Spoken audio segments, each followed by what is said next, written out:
ნუ ველოდით ნუგეშს რადგან ქრისტემ თავის მოწაფეებს მწუხარება აღუთქვა პავლე ამბობს ყოველთავე რომელთა ნებავს ღვთისმსახურებით ცხოვრებაი ქრისტე იესოს მიერ იდევნენ არც ერთი ქველი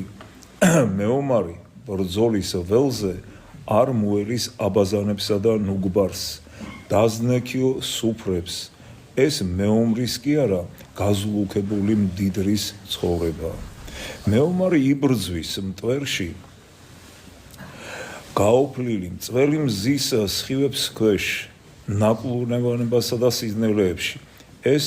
ომისა და შერკინების ჟამია და იქ იარები და სისხლის დათხევა